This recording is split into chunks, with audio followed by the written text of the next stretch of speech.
Vamos fazer a nossa prece para passarmos para nossa irmã. Deus querido Pai, agradecidos estamos por mais essa tarde. Que possamos aproveitar esses momentos em que vamos estar juntos para aprimorarmos o nosso conhecimento à luz da doutrina espírita. Obrigada, Senhor, por mais essa tarde. Graças a Deus e que assim seja. E com vocês, Sueli. Uma boa tarde a todos nós. Dando sequência aqui ao nosso assunto dentro da lei de reprodução. E eu só estou puxando aqui os últimos que nós vimos na semana passada para a gente se situar direitinho. E a gente já passou por esse aqui quando vimos que o casamento, né, os espíritos dentro dessa lei, avisando, falando, nos educando, né, para isso, que o casamento, ou seja, a união permanente de dois seres, falamos sobre essa questão da permanência, né? Já explicamos essa parte, é só para a gente se situar. E quem está hoje aqui pela primeira vez, depois pode pegar o início, até mesmo na própria obra, né? Essa explicação, porque o casamento, só para puxar um pouquinho esse assunto, ele, como aqui está, ou seja, a união permanente, a permanência realmente na hora do ato do casamento, a gente até falou sobre essa questão, o casal que está ali, ele não está casando para se separar, ele está casando para ficar casado, né? Eles se escolheram. Né? Hoje nós não temos mais esses casamentos, né? Onde o noivo olha a noiva pela primeira vez na hora do casamento, e isso prejudica esse relacionamento muitas vezes. É uma questão assim, a própria noiva, né, em algumas culturas, ela se sente na obrigação de ficar e amar aquela pessoa que ela nem nunca viu. Né? E a gente viu aqui que o amor não é aquele sentimento que inicia uma relação, e sim uma paixão. Então a permanência é nesse sentido, não é que ele tem que ser permanente aqui na Terra, mas no momento da união, o casal pensa exatamente em estar junto porque eles se escolheram. Né? E não tem ali uma vontade de casar hoje para terminar o casamento daqui a um tempo, né? Não é dessa forma. Então, a palavra permanente aí está nesse sentido. E falando que é um progresso na marcha da humanidade, sua abolição representa o retorno à vida dos animais.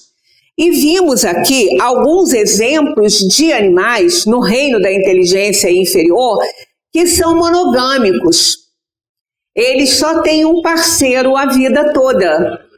Com algumas restrições nos pinguins, por exemplo, que o pinguim também é assim, mas ele nem sempre ele é tão fiel para toda a vida. Ele é muito fiel à sua parceira durante aquele período daquela reprodução, ele fica fiel a ela. Mas, às vezes, algumas espécies de pinguins se libertam, né, quando termina esse compromisso daquela reprodução e eles ficam mais livres para escolher uma outra parceira. Mas existem espécies de pinguins que são monogâmicos mesmo, só aceitam uma parceira. Os pinguins de Magalhães é uma espécie que só aceita um parceiro. E já foi detectado pelas experiências com esses pinguins, casais que duraram 17 anos juntos. Eles têm uma vida longa, eles não são tão frágeis assim. E aí é aquela história, quando vai um, logo vai o outro, de tristeza, né?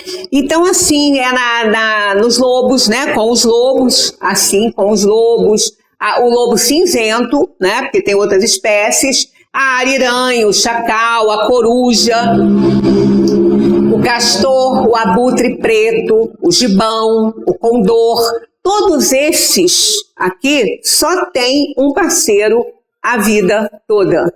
Né? Quando falta, eles às vezes morrem de tristeza, porque não tem mais a sua parceira. Né? As araras, então, os pinguins, né, os pinguins de Magalhães, eles são muito fiéis sempre, eles são monogâmicos. Outras espécies deixam aí um pouco a desejar nessa fidelidade. Aliás, não, eles não são infiéis. Durante aquele período da reprodução é só aquela fêmea e aquele macho. Não tem outro, eles não têm olhos para outros, né? Eles ficam juntinhos. Agora, depois que o filhote cresceu, aí eles podem se libertar. Alguns ficam, outros não. E temos a águia careca, também que é assim, o albatroz também. E essa aqui é uma das mais encantadoras espécies de monogamia, porque eles ficam tão solitários que eles morrem de amor. O cisne morre de amor quando o seu parceiro ou a sua parceira vão embora muito antes, né?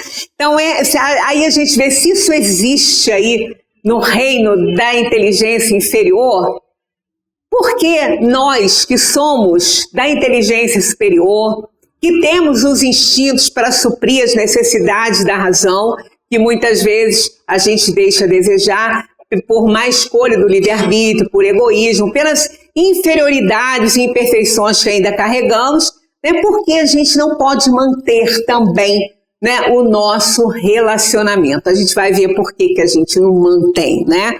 Chegando mais.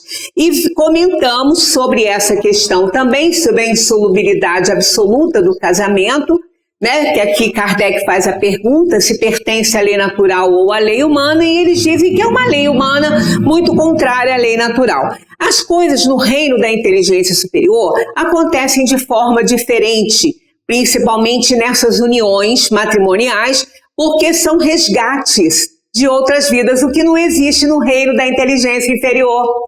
Os nossos irmãozinhos aí do reino aí dessa inteligência limitada, desse raciocínio ainda limitado, eles são guiados por instintos.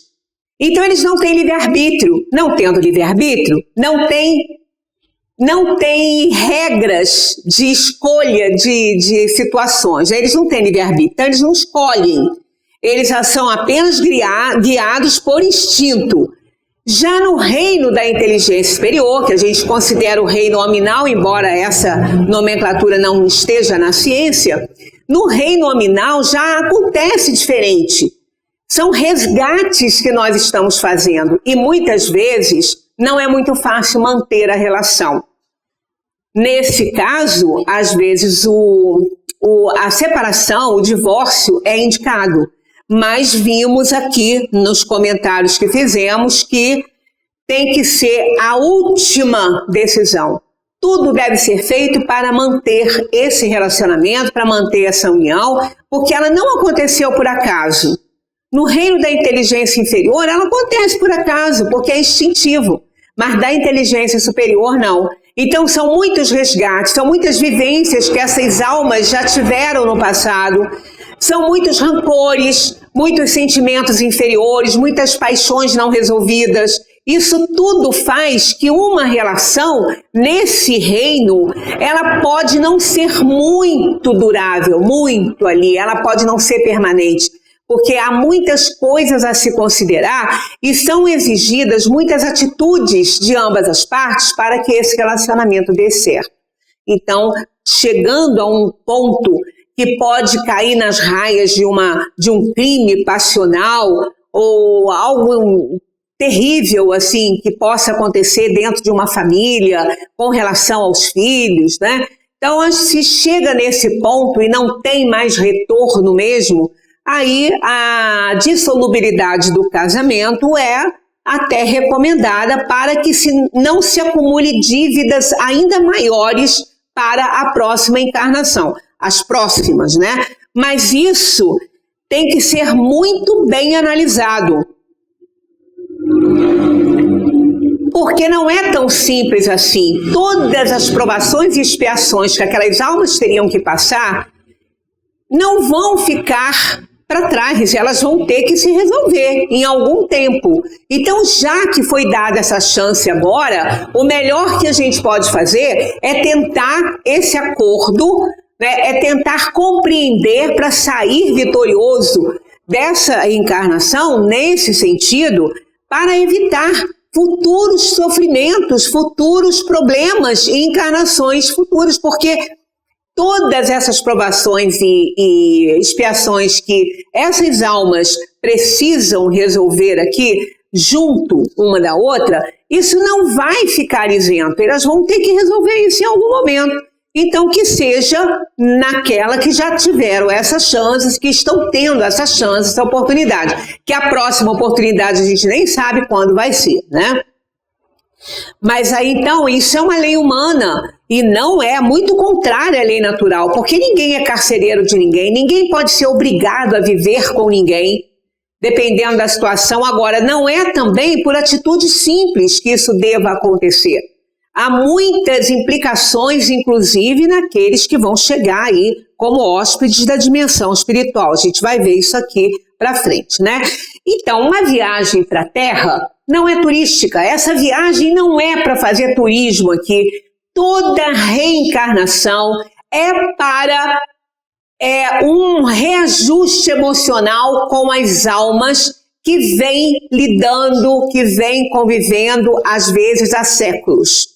Então é muito comum a gente reencarnar no mesmo seio da família, trocando muitas vezes o grau de parentesco.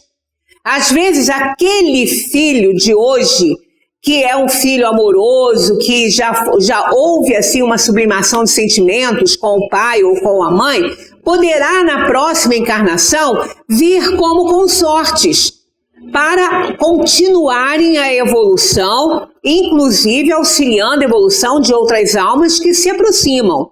Pode ser até que aquele cônjuge, aquele consorte que não conseguiu sublimar sentimentos e o filho desse casal ser uma alma amorosa que realmente já conseguiu uma sublimação, ele pode então formar um par na próxima encarnação, de matrimônio mesmo, e receber aquele que foi pai ou mãe na outra encarnação como filho, para continuar ali aquele trabalho de sublimação de sentimentos.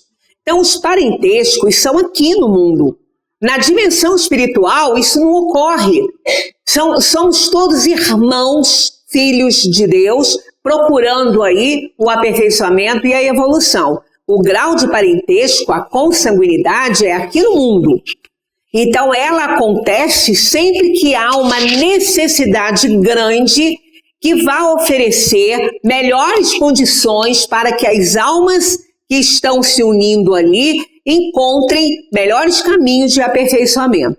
Então, pode haver troca, assim, de consanguinidade ou de parentesco. Agora, não vamos ficar isentos das nossas expiações e das nossas provações quando, às vezes, a gente interrompe aí uma relação.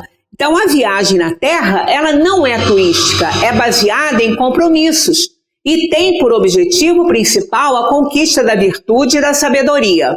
O casamento, com a consequente formação de um lar, é talvez o item mais importante dessa viagem, porque envolve a vida dos consortes e dos filhos.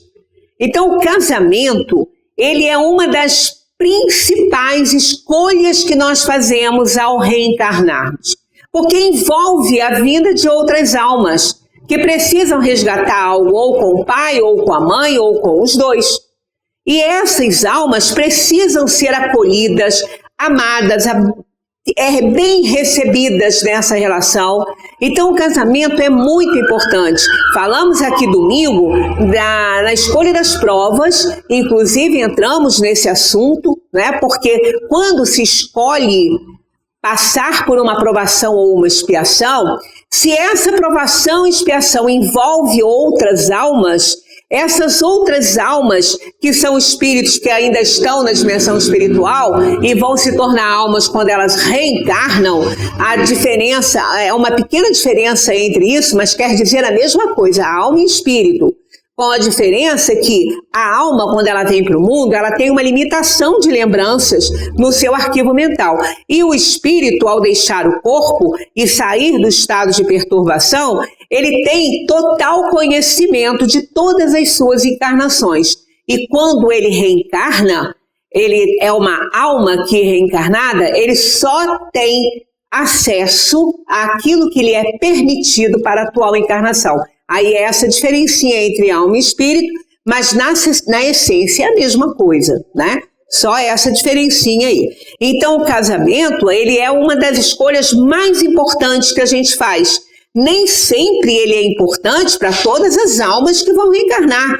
Dependendo da necessidade evolutiva de cada alma, ela pode não escolher o casamento, ela pode escolher uma outra linha de aperfeiçoamento, então ela vai escolher outra situação para ela, e é muito comum a gente ver aqui pessoas que não se uniram pelo matrimônio e não desejam isso, né? Por uma série de necessidades que ele viu antes de reencarnar esse espírito, e ele então veio para o mundo para outras tarefas não menos importantes.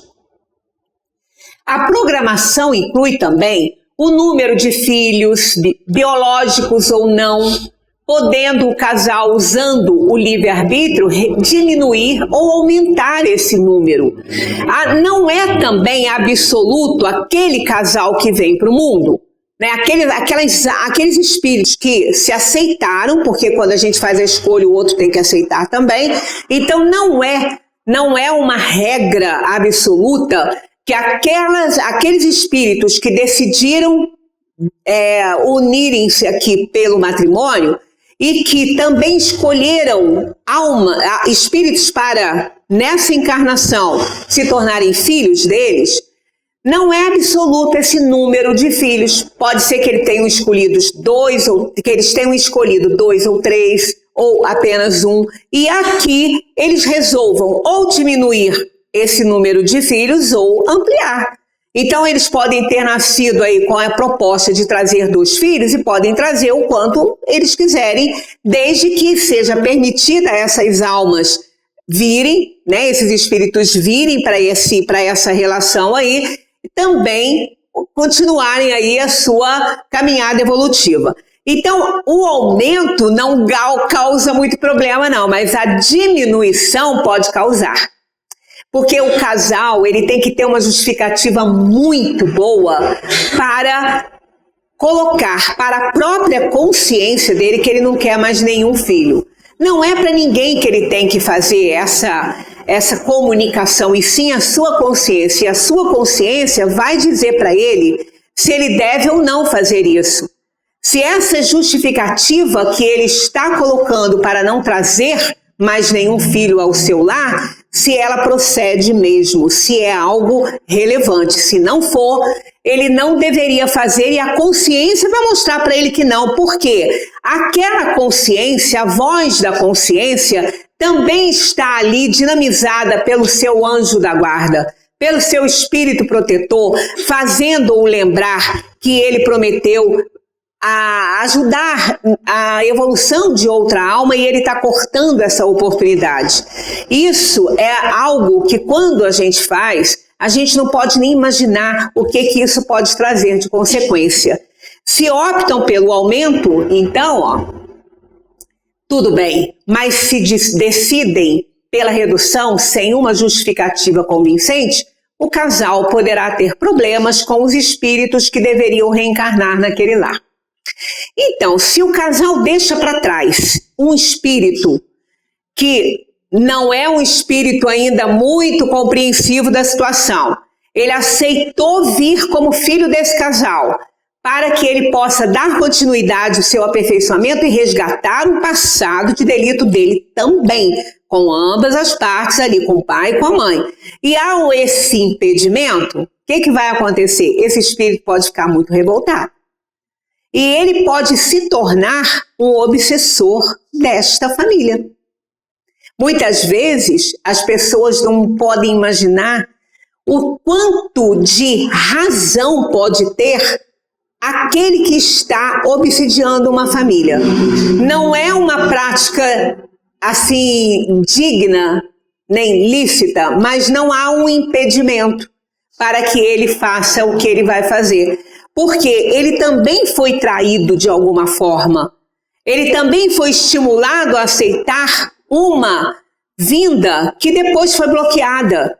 E ele, nesse bloqueio, ele tem também a vida dele atrasada. Então, ele pode se tornar aí, por vingança ou qualquer outra razão, um inimigo dessa família. E muitas vezes atrapalhar muito a relação familiar. Por isso é que a gente tem que ter muito cuidado ao impedir a vinda de espíritos por razões fúteis. Quando há uma justificativa, aí sim, Deus não vai permitir essa interferência do espírito. Quando há uma justificativa, inclusive ele vai ser orientado a compreender que é melhor que ele aguarde um momento melhor para a reencarnação. Porque se ele vier, pode ser que ele não tenha as chances que deveriam ou que precisaria ter para poder evoluir. Então é informado a ele disso, ele tem que entender essa situação. Se ele não entender, aí ele não vai se tornar um problema nessa família, porque aí ele será impedido disso. Porque a família não está impedindo a vinda por uma razão boba, e sim por algo relevante que seria inclusive pior para a encarnação desse espírito. Então ele precisa compreender isso. Se não compreender, ele vai ser impedido de atrapalhar essa família, sim. Por isso é que tem que ser muito justificável aquela interrupção de uma nova vida ali na família. Esses espíritos poderão perdoá-los ou não. Esses que são impedidos de vir poderão perdoá-los ou não. Vai depender do livre-arbítrio dele, né? No último caso, passarão a perturbar a vida do casal, projetando-lhes pensamentos de animosidade e vingança. Então, quantas vezes nós vemos famílias que chegam, né, para os grupos espíritas pedindo uma desobsessão porque estão sendo influenciados por espíritos em seus lares, né? Muitas vezes eles se tornam até parcialmente visíveis aí. E aí, nesse tratamento que se faz para essa família, nessas irradiações, vem sempre um espírito para esclarecer a situação dessa alma.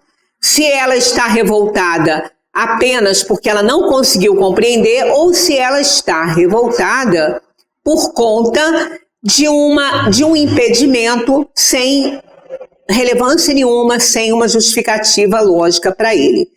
Aí ele não é impedido de fazer o que ele está fazendo, porque ele está vibrando aí na faixa do casal, na faixa da família, porque ele foi impedido por uma razão fútil. Principalmente quando é por acomodação, porque não quer problema, porque não quer mais despesa e uma série de outras situações. Aí essa alma, ela fica ligada ali ao campo energético dessa família durante muito tempo. Não só na atual encarnação, como isso vai acompanhar essas almas ao voltarem para a dimensão espiritual, tornando-se espíritos, e vão ter como conhecer o problema que passaram aqui no mundo por conta das condições que já não são veladas para ele que eles são espíritos, do que fizeram na encarnação inferior. Na encarnação que deixaram, né, aqui na Terra. Tem um filme que diz assim: eu sei o que vocês fizeram no verão passado. Lembra desse filme? Então, os espíritos ficam assim: eu sei o que vocês fizeram na encarnação passada. É uma brincadeira, porque isso não é tão simples assim, né? Mas é por isso que a gente tem que ter muito cuidado quando a gente faz as coisas. A gente tem que estar sempre em oração, pedindo ajuda ao anjo da guarda para nos orientar nas nossas escolhas, naquilo que a gente está pretendendo fazer. Porque se a gente não pede ajuda, o anjo da guarda, em determinadas situações, não nos ajuda, porque ele não vai interferir no nosso livre-arbítrio. Por isso que a gente tem que dar esse poder para ele. Aí sim, ele vai nos intuir e vai falar assim: não faça isso, não faça isso. E aí a gente fica naquela dúvida: eu faço ou não faço? Se tem dúvida para não fazer, então não faça mesmo. Dê sequência à vida que você está levando, porque pode ser uma interferência muito nociva à saúde e ao desenvolvimento evolutivo dessas almas. Aí aqui a gente vai ver, não existe essa classificação dentro da obra de Kardec, não. A gente vai fazendo essa classificação dentro do que a gente vai aprendendo dentro da obra de Kardec. Porque a maioria, nós estamos num planeta de provação e expiação. Esse planeta é o segundo da ordem, ele é muito atrasado. A Terra está passando para a regeneração, mas não passou ainda. No planeta de provação e expiação, o que impera é o mal. O bem é em menor escala, em menor porcentagem. Então, a maioria aqui é de espírito inferior, é de espírito imperfeito, de terceira ordem, que erra muito. Então, tem muito a resgatar e tem muito a provar se está melhor ou não. Então, dentro desse quadro da Terra, as reencarnações aqui, elas são sempre provacionais ou expiatórias. Porque o plano é disso, é de provação e expiação. Uma parcela muito pequena é de bons espíritos que vêm para nos servir de modelo, né? Porque se também a gente só tiver contato com o vício e com o erro, a gente também não aprende nada de bom. Então há uma parcela de almas que vem para nos auxiliar, nos ajudar a vencer essas inferioridades que a gente carrega. Então nós dividimos como o casamento é uma das principais escolhas para que a alma possa evoluir, possa dar sequência no seu aperfeiçoamento. Então faz-se essa divisão aí, né, que não está dessa forma na codificação, mas tudo que a gente aprende na codificação leva a gente a compreender que é dessa maneira aí que acontece. Então, podemos classificar os casamentos, as relações familiares, né, em acidentais, sacrificiais, afins e transcendentais e provacionais. Então, nesse caso, as relações acidentais, as uniões acidentais, quando que elas acontecem?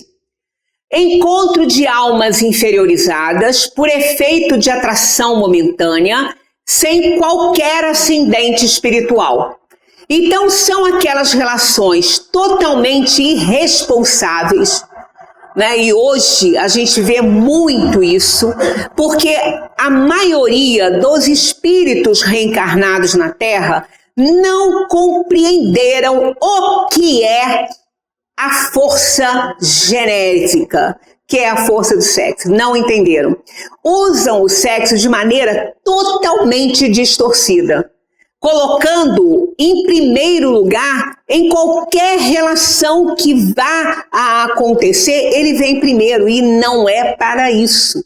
Não é dessa forma, porque ele não tem esse objetivo. As relações sexuais no mundo hominal, no reino hominal, elas não podem ser instintivas de forma nenhuma.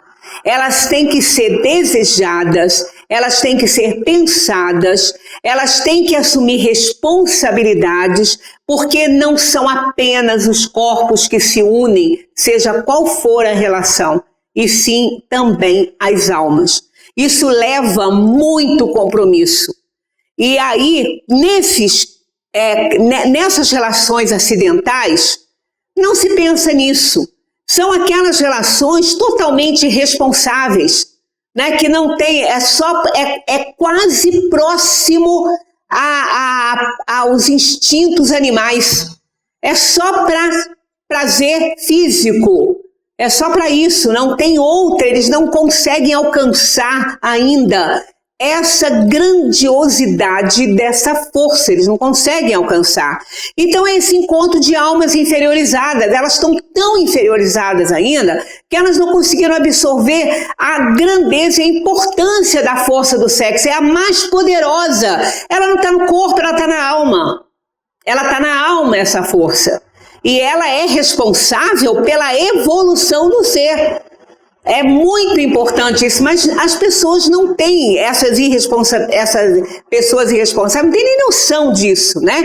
Então são esses casamentos acidentais, que às vezes são impostos pela situação em que acontecem e não vão durar nada. Não vão durar nada, não vão durar nem o período que eles estão acontecendo, né? Então aí são os acidentais, tá? Por que acidentais? Porque são irresponsáveis. É um acidente, né? Mas é um acidente irresponsável. Não é algo que a gente pode chamar de acidental, que aconteceu sem que a gente esperasse, de forma nenhuma. Não há relação que aconteça sem que a gente espere. A gente não tem a responsabilidade com elas, mas a gente sabe o que está acontecendo, né? A outra são as relações, os casamentos sacrificiais, que é o reencontro de alma iluminada com alma inferiorizada com o objetivo de redimi-la. É aquilo que a gente comentou já em outras reuniões aqui, que às vezes a gente vê uma união matrimonial na Terra e até antes dela acontecer, a nossa pobreza de julgamento já começa assim, gente, aquilo ali não vai dar certo. Não pode dar certo. Fulano é totalmente... Fulano que eu digo, Beltrano ou Ciclano, é homem ou mulher, não estou fazendo a distinção aqui, né? Um deles é totalmente desequilibrado, irresponsável, né? E o outro é totalmente responsável, equilibrado, amoroso, e o outro não está nem aí. Aí quando a gente vê isso acontecer, antes de acontecer, a gente já... Não, isso não vai dar certo isso. Aí tem sempre aquele parente, ou o pai ou a mãe, que chama a pessoa, né, e fala, fulano, olha o que você está fazendo, olha quem você está escolhendo, você está ficando doido, você está enlouquecendo, o que você acha que isso vai dar? Não vai dar certo. E a pessoa insiste, ela insiste, não, é o desejo e vai dar certo.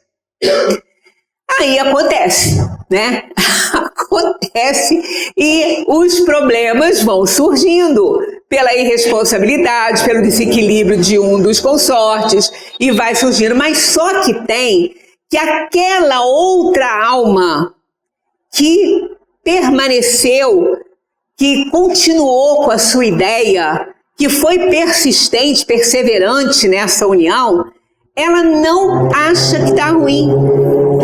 Por quê? Porque ela é uma alma evoluída. E aquela outra que ela aceitou para ser o consorte é uma alma querida dela, querida. Só que está ainda muito abaixo do que se espera de responsabilidade, de equilíbrio.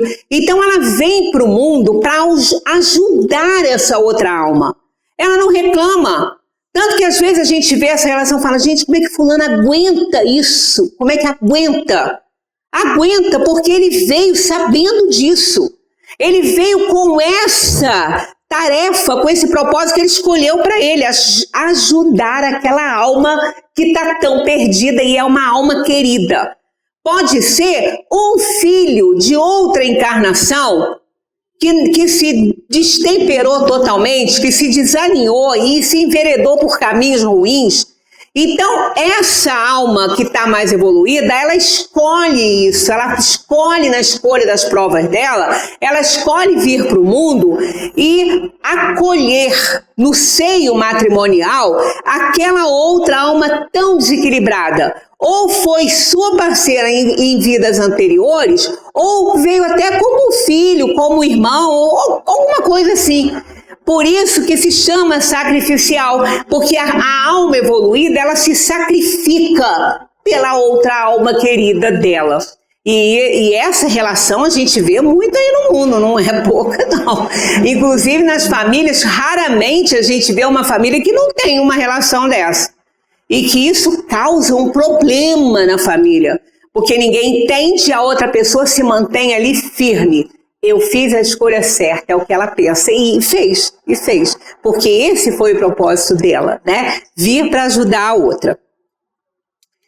Nos casamentos provacionais, é o quê? Reencontro de almas para reajustes necessários à evolução de ambos. Vamos dizer que tem aí uns 80% dos casamentos são assim. 80% ou mais, a gente pode avaliar, mas eu digo assim, é uma maioria. A maioria dos casamentos na Terra são provacionais. Daí, a gente começa a pensar... Tem que ligar a Deus. Ela vai ligar. Eu tô transpirando horrores aqui. Já tô... Vou sair fora daqui. Fica aí, anjo. Eu vou botar bem pra cima de mim aqui. Então, é manga, não posso me tacar de manga, é um horror. Isso é horrível. Então, nesses casamentos, a maioria é assim, porque aqui é planeta de provação e expiação. Por isso que a maioria é assim, planeta de provação e expiação. Então, são almas que estão expiando e provando.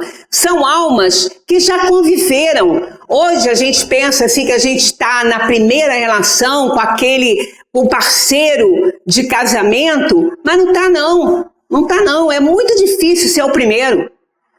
Se for o primeiro, com sorte, pode até ser, mas ele está na família. Ele já vem há séculos aí, ó, nessa luta. A gente fica pensando, mas séculos, porque o planeta Terra, ele tem 365 dias num ano. Um ano de vida aqui no planeta não é nada na dimensão espiritual. 100 anos na Terra é o piscar de olhos na espiritualidade. Então, eles são parceiros já de séculos de reencarnações. Por isso é que a maioria desses espíritos que se unem na Terra é para reajustes necessários à evolução de ambos. Daí a dificuldade. Daí a dificuldade. Casam por amor? Claro que não. Óbvio que não. Eles apenas se apaixonam, porque senão não casa. Se apaixonam. É paixão que os atrai.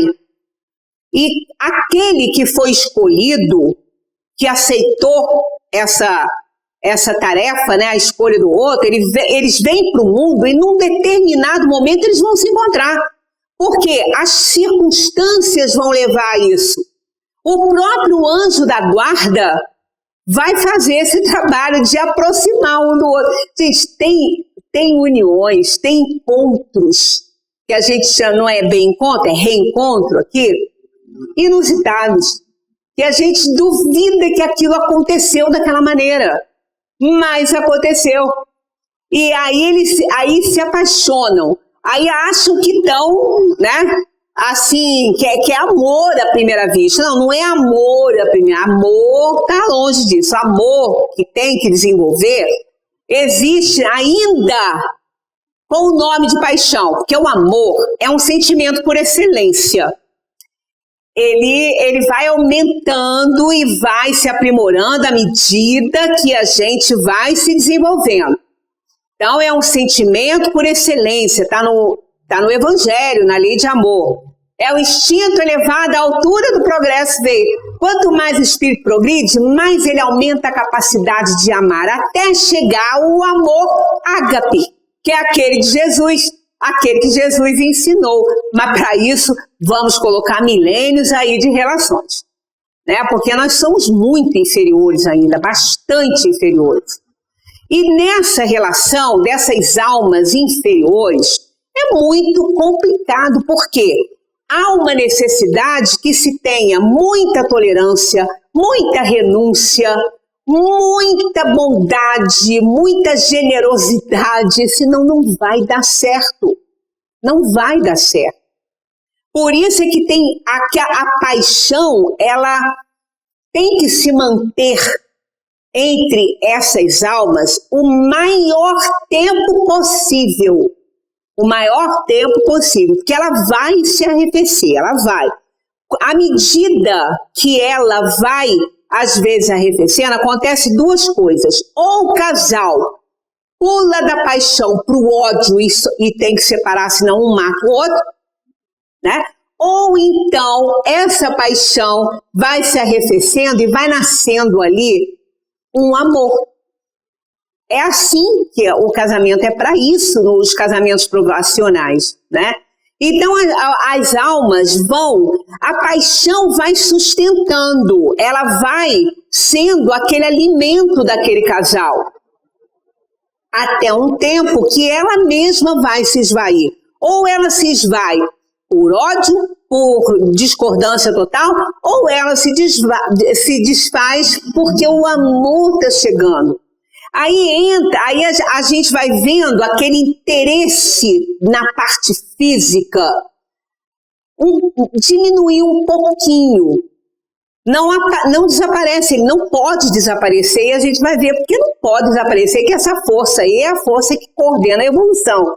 Ele não desaparece, mas ele deixa de ter aquela importância que tinha no início daquela relação, porque agora não está mais sendo vista essa relação física como apenas prazer físico, e também e principalmente como uma relação espiritual também.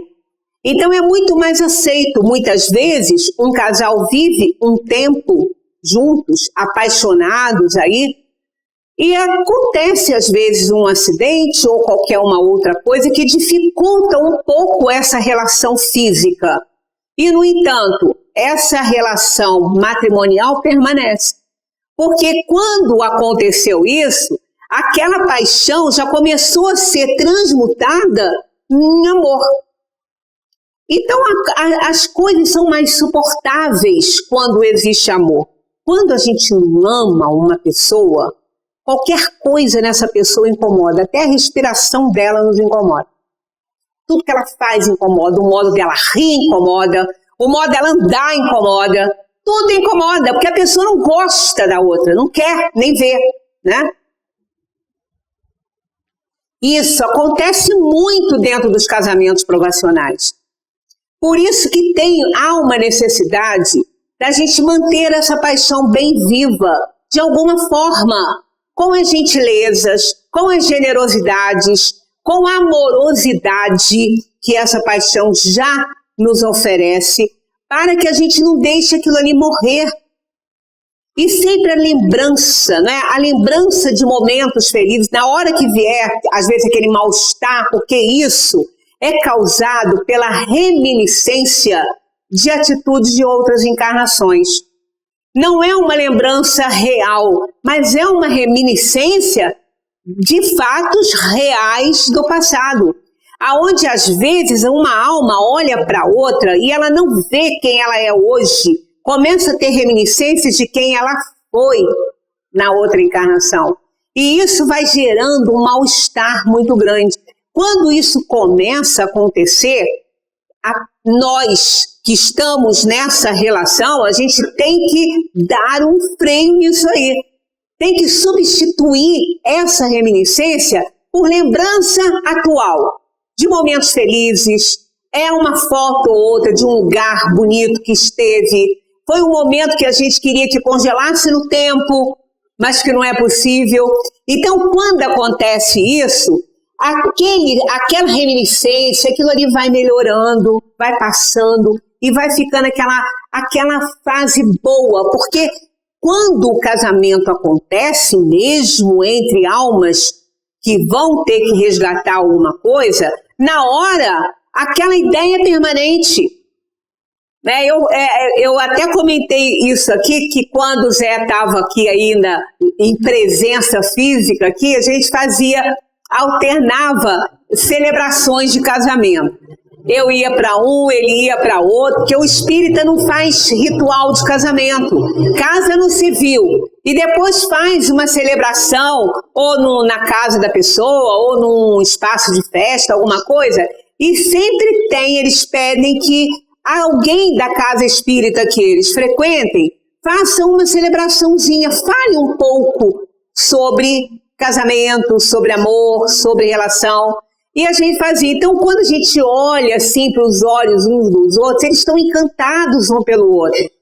Porque eles estão se escolhendo. Naquele momento ali, é algo parecido com amor, mas é paixão. Não é amor ainda.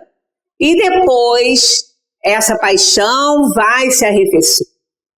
Vai se arrefecendo, essa relação vai se tornando mais calma um pouco, e aí é aquilo, ou acaba ou continua de uma forma já transmutada num sentimento por excelência.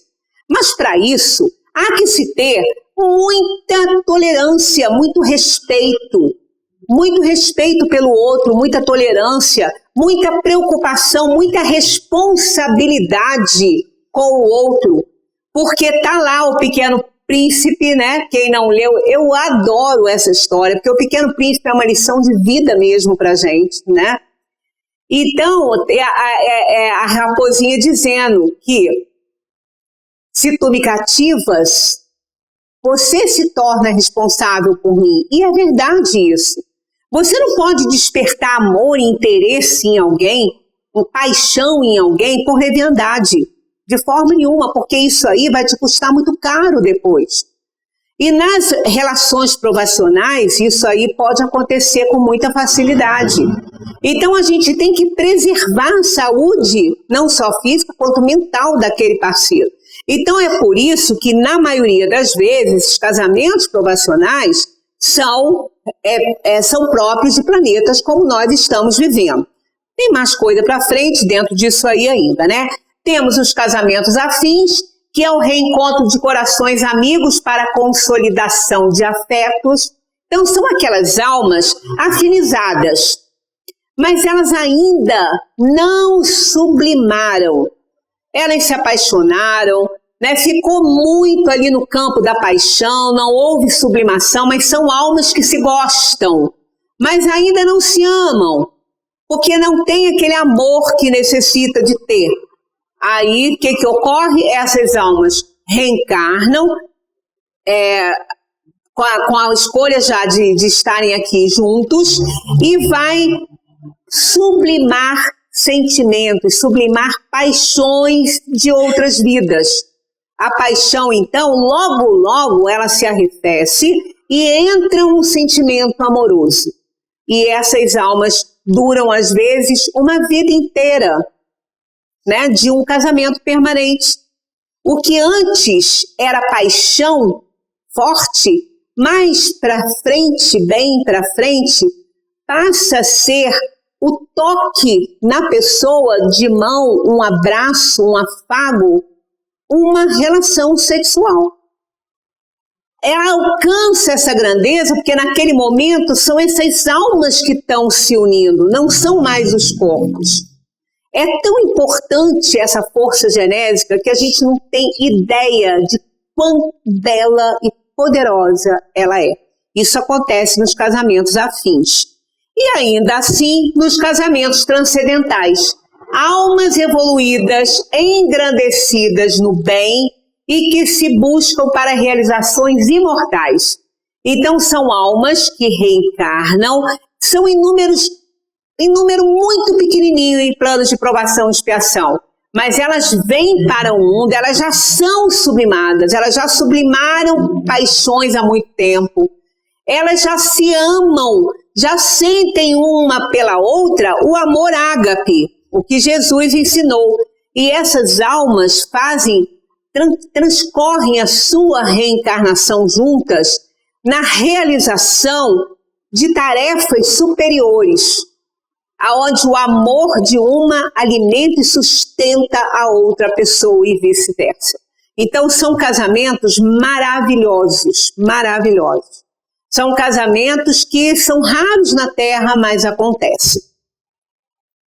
Aí vem a pergunta, e o celibato voluntário é um estado de perfeição meritória aos olhos de Deus? E olha o que eles respondem, não são, né? E os que vivem assim por egoísmo desagradam a Deus e enganam a todos. Quando esse celibato é imposto, ou é por egoísmo, que a própria alma se impõe por egoísmo, desagradam a Deus e a todos, porque não vai segurar isso muito tempo. Não tem como, que a força sexual é a mais poderosa que tem na alma. E ela vai se exteriorizar de uma forma ou de outra em algum momento, se esse celibato não for uma escolha da alma consciente, se for apenas uma imposição por alguma instituição ou por egoísmo próprio. Então, não é bem-vindo isso aí por Deus, né? A união sexual traduz a permuta sublime de energias do perispírito, simbolizando alimento divino para a inteligência e para o coração. E é realmente isso, ela é uma força poderosa, porque são as almas que se unem. A relação física é muito menor, é muito menos importante. É a da alma, né? A da alma que importa. Força criadora, não somente de forças físicas, mas também de obras e realizações generosas da alma para a reprodução e extensão do progresso e da experiência, da beleza e do amor, da evolução da vida no planeta. Então, tudo o que acontece no planeta de evolução e de aperfeiçoamento é através da força do sexo. Essa força é tão poderosa que ela pode ser canalizada para as artes, né, para a música, para a pintura. Em alguns médiuns, ela é canalizada para a mediunidade, porque essa força ela não tem tudo a ver com o corpo, com união de gameta masculino e feminino, não. Ela também é, mas ela não é isso. Né? Então, é uma força poderosa que a gente canaliza para onde a gente quiser. Né? Aquela pessoa que ficou só, né? Como lá a relação é monogâmica, ela ficou só, ela não quer outro parceiro, essa força genética está presente nela. Mas então o que ela vai fazer? Se ela não deseja partilhar mais a vida com um parceiro dentro da sua casa, ela tem que canalizar essa força sexual para uma arte, para um amor mais transcendental do seu próximo, né, para um trabalho coletivo, mas é tudo através dessa força genética, porque é ela que impõe o aperfeiçoamento da alma desde os primórdios. Por isso que é um sentimento, por excelência, elevado à altura do progresso feito. Então, o amor ele vem sendo desenvolvido através dessa força poderosa que ela pertence à alma. Então, é uma força de criações de toda ordem e não apenas de formas físicas. O sexo na existência humana não é o amor, mas pode ser uma expressão do amor. Ele não é o amor, mas ele expressa o amor entre um casal. E essa troca de energias é extremamente importante, com certeza. A procriação é um dos serviços que podem ser realizados por aquele que ama, sem ser o objetivo exclusivo das uniões. A comunhão sexual visa também a elevação dos instintos e a sublimidade dos sentimentos. É através dela, dessa força poderosa, que a gente sublima os sentimentos e faz surgir a elevação e o desenvolvimento do amor. Isso a gente vê claramente lá no início. Eu vou até passar aqui, porque eu devia ter colocado esse slide aqui, mas eu vou passar para lá, para a gente ver esse caminho. Aqui, ó. O espírito caminha em busca do amadurecimento de sua força genética. Então, essa força está presente desde quando ele foi criado, simples e ignorante. Nos estágios de planos bem atrasados, né, planos primitivos, ali a conduta dos espíritos encarnados é muito grosseira, quase animal, quase instintiva. Então, o que valia era a posse. Era a posse. E mesmo no nosso planeta de provação e expiação, isso ainda acontece. uma união que acontece pela posse, pelo egoísmo, por querer ter a posse de alguém, isso ainda acontece. Só que essa força genésica que tá ali, né, no meio dessa atividade, desse egoísmo aí, desse sentimento de posse dessa alma, ela vai caminhando para o desejo. Não é apenas posse, ele já deseja, ele já quer, ele deseja. Caminha para a simpatia, porque nesse desejo, nessa posse, nesse desejo, ele começa a descobrir, através dessa união sexual, dessa força, ele começa a desenvolver uma simpatia pela sua parceira ou pelo seu parceiro e assim, vice-versa. Antigamente, na época, né, lá de trás mesmo, era na caverna, todo mundo era de todo mundo. Achava bonitinho alguma ali, pegava pelos cabelos, jogava lá dentro da caverna e tinha relações como um animal. Mas com o desenrolar disso aí, porque essa força vai caminhando para um progresso, ele vai tendo desejo por ela, por aquela que ele só tinha posse, ele começa a ter um desejo. Aquele desejo, dali ele começa a ter simpatia por alguém que ele tem desejo. A simpatia vai levá-lo a ser mais carinhoso com aquela que ele teve posse, que ele teve desejo, que ele teve simpatia, agora ele tem carinho. Olha como que essa força sexual tão poderosa e tão primitiva para ele começa a evoluir, começa a fazer com que ele evolua na sua capacidade de amar. E ele vai sentir carinho, ele já protege essa mulher de outros. Ela já não é de todos, é para ele. Mas não é mais a posse nem o desejo, é carinho, é simpatia, é carinho. Ele já sente por ela ou ela por ele carinho. Aí já começa um envolvimento, né? Aquela semente mais forte de um amor que vai ser levado à altura do progresso que essas almas vão realizar.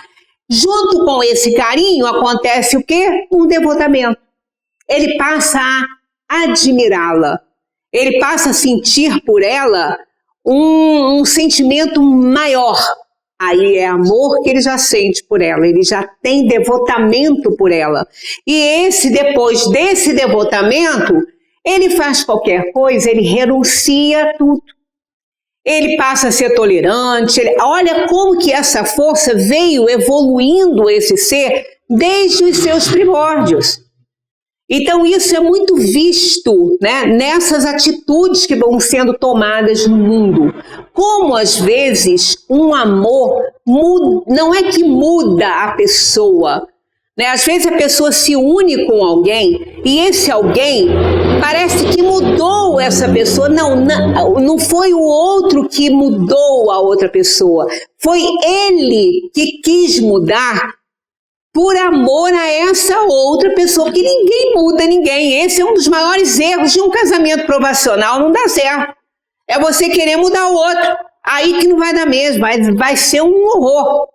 Porque ninguém muda ninguém, mas ele que quer mudar, ele que quer mudar as suas atitudes, porque ele teve devotamento e agora ele renuncia àquela agressividade, ao seu egoísmo, e ele está evoluindo, até que ele se sacrifica pelo parceiro ou pela parceira. Ele se sacrifica. Porque ele cresceu moralmente, ele cresceu através dessa força genética.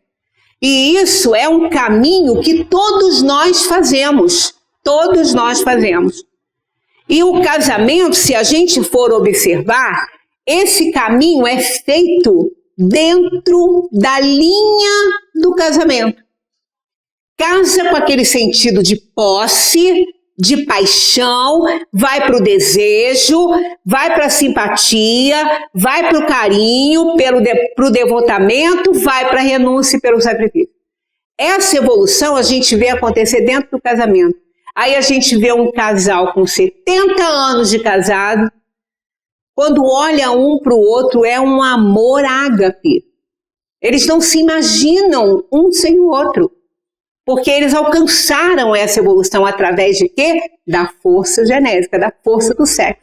Foi isso que fez eles chegarem até lá. Então, essa linearidade que a gente vê, desde que o espírito foi criado simples e ignorante, até que ele se torne muito evoluído, um espírito puro, ele chegou até lá através da força mais poderosa da alma, que é a força do sexo. Porque ela não é apenas para a procriação, como a gente vê aqui, né? Vamos para lá.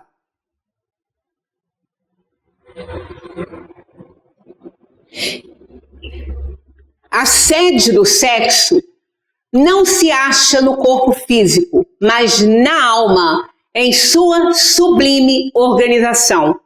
Nenhuma exteriorização do instinto sexual na Terra, qualquer que seja sua forma de expressão, será destruída, mas sim transmudada no estado de sublimação. Isso não é só numa encarnação. Nenhuma exteriorização daquela alma ainda tão atrasada, tão ainda chegada às coisas e às sensualidades, nenhuma ação dela vai permanecer assim. Ela vai transmudar. Ao longo de encarnações, ela vai desenvolvendo tudo isso até que ela chega no estado de sublimação de alma pura. Né? De alma pura.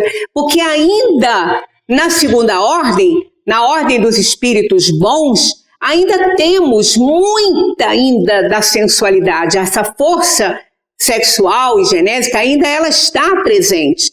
Não como está na terceira ordem, que é aquela onde nós estamos, né? Onde nós pertencemos. Então nós temos aqui a gradação do amor. Tudo ama na natureza. O amor está presente, essa força poderosa, essa força da alma, ela está presente em tudo na natureza. Nos minerais, ela está presente na inércia. Nos vegetais, ela está presente no tropismo. As árvores se comunicam. As árvores ajudam umas às outras. As suas raízes, quando ela vê que uma árvore próxima está morrendo sem água, se ela tiver água na sua raiz, ela vai com as suas raízes até lá e leva água para ela.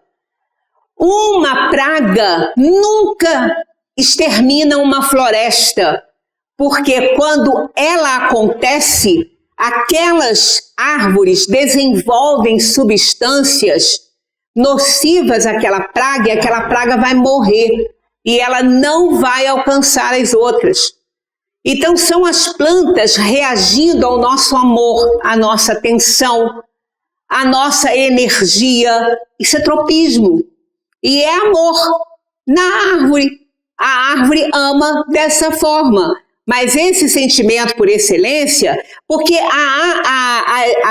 os vegetais se unem sexualmente, porque precisa do macho e da fêmea, em todo o reino vegetal. Né? Os pólens, eles são carregados, e a abelha carrega para fazer também a fecundação de uma flor. Mas precisa do masculino ali e do feminino para que isso ocorra, para que essa troca de energia ocorra. No reino dos irracionais, isso é feito através dos instintos. Os animais amam através dos seus instintos. Eles não têm ainda esse conhecimento de causa da lei de amor, mas eles amam pelos instintos.